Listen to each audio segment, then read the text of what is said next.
It's been pretty obvious for a while now that the Trump-Russia story is essentially bogus. There are some criticisms you could level at the Trump administration, maybe a few of them, but collaborating with Vladimir Putin is not on that list. So why are the other news channels still behaving like this stupid little conspiracy tale is the moral equivalent of the Nuremberg trials?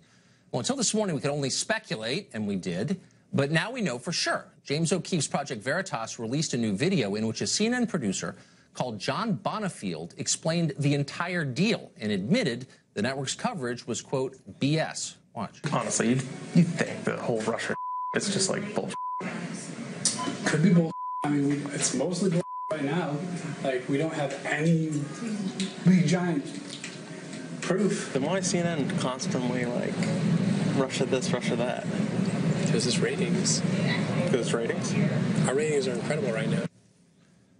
The ratings are incredible. Never mind that the core story is untrue, or that it's a distraction from important events actually taking place in the world, or that maybe most important, it's hamstringing our foreign policy to the point where America's vital interests are suffering as a result. Who cares? It's ratings gold, and that's all that matters. According to Bonifield, CNN President Jeff Zucker actually ordered his reporters to get off real news and back to Russia because, hey, it's a cash cow. So, my boss, I shouldn't say this, my boss a couple days yesterday, we were having a discussion about this dental shoot, and he's like, I just want you to know what we're up against here.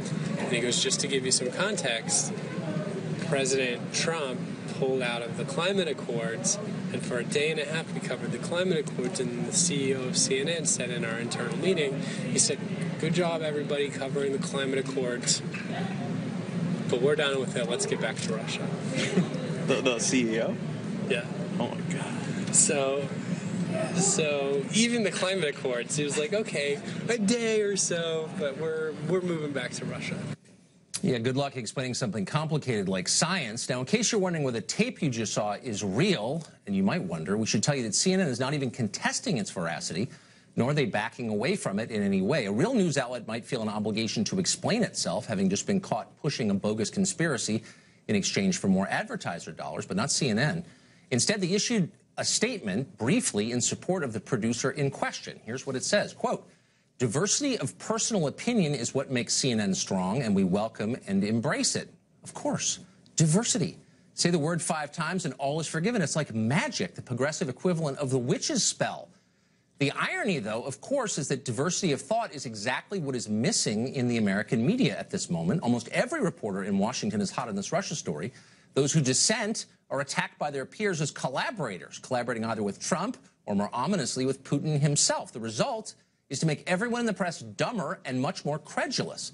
Just yesterday, CNN had to fire 3 of its reporters after they published a bogus story attempting to connect Trump associate Anthony Scaramucci with the Russian government.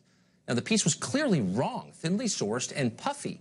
And yet, this is the interesting part. No other American news outlets caught it. In the end, that story was exposed by something called Sputnik News.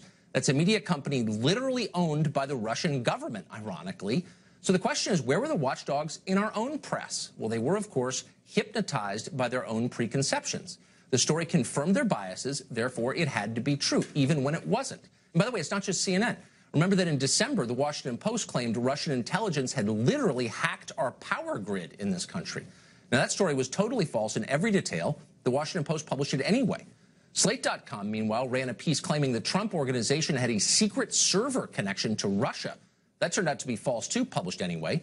Even reliable old C-SPAN, probably the straightest news outlet in the world, great people there, but it still got caught up for just a second in the Red Scare itself. In January, they claimed to have been hacked by the Russian media. Never happened. Now, part of this is just hysteria, that moment when you convince yourself that the monsters under your bed are real.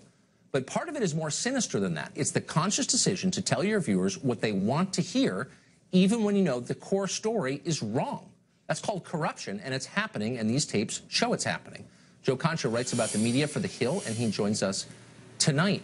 This seems like a crisis point for that network. I mean, this is back-to-back 2 vivid, non-contested illustrations of editorial corruption. I don't think you're engaging in hyperbole here, Tucker. I mean, the bottom line is these last two stories that CNN got wrong. Remember, the first was a couple of weeks ago with James Comey supposed to refute Donald Trump when Donald Trump said, I'm not being investigated. James Comey told me that 3 times. Right. That story was wrong. I don't mind when you get it wrong, Tucker. But the problem is, as you said, thinly sourced, as in only one source. You know how many reporters were on the byline of that story? 4. That's a 4-to-1 reporter to source ratio. It's a lot. And then you have this story just from a couple days ago with Scaramucci. Same thing. A Pulitzer winner is working on that story along with 2 others. Again, 1 source, 3 reporters, 3-to-1 ratio. So to go to bat with just 1 unnamed source, and again, we've talked about this, we don't know that source's motive. It's probably to hurt the administration. They may have a motivation to lie. To go with 1 source, CNN got burned once. They should have learned from it. They got burned twice. People resigned, and I don't think a crisis point is really engaging in any sort of hysteria there, Tucker. I think you're right on.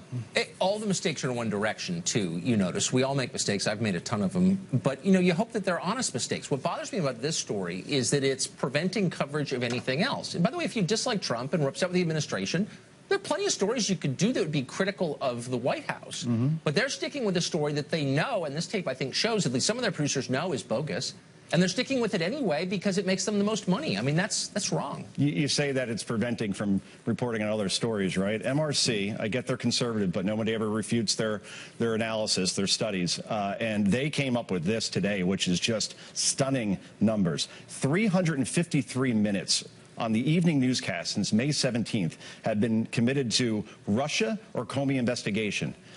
You know how many minutes have been actually dedicated to terrorism, a very important topic that a lot of people voted on? 29 minutes, 353 versus 29. How about the economy, the #1 issue that people vote on? How Donald Trump probably got in office, considering Michigan, Wisconsin, Pennsylvania, and he had an economic message, and Hillary Clinton didn't. 5 whole minutes. How about trade? 5 whole minutes. So you say we're missing other stories? You're damn right we are. It seems like they're narrowcasting to a small group of people who have eccentric views on Russia, and they've decided this is our base, and our advertising rates are going up as a result. They're getting big numbers relative to what they normally get after an election. And so this really is a business decision, it seems like to me. Yeah, let's be clear about that. CNN last quarter had its 2nd highest watch quarter ever. Congratulations. Yeah. Here's the problem. All other cable news networks are up as well. And CNN, despite being up year over year the way they are, they're still in a very distant 3rd place in terms of total viewers in prime, and a very distant 3rd place. Well, not distant, but they're in 3rd place in terms of this younger demo that advertisers covet most. And look, I want to quote Chris Murphy, by the way, who is a senator from Connecticut. All right? He's a Democratic senator, and he takes the bus home sometimes, Tucker, because he wants to talk to people that don't go to political rallies, just regular people that maybe aren't as involved with politics, but they still care. Here's what he says, and I quote. He says, you know, normally people don't call my office, don't write my office. I go on the bus, I talk to them, and I say, I'll just say they are never talking about issues like Russia. They are not talking, frankly, about what's on cable news at night. They're talking about wages, education, and public safety. So let's take a cue from a Democratic senator saying, let's move on and let's talk about issues that people actually care about and want to be educated on. It's one of those weird ruling class obsessions here in Washington. Joe, thanks a lot for that. I appreciate it. All right, thank you.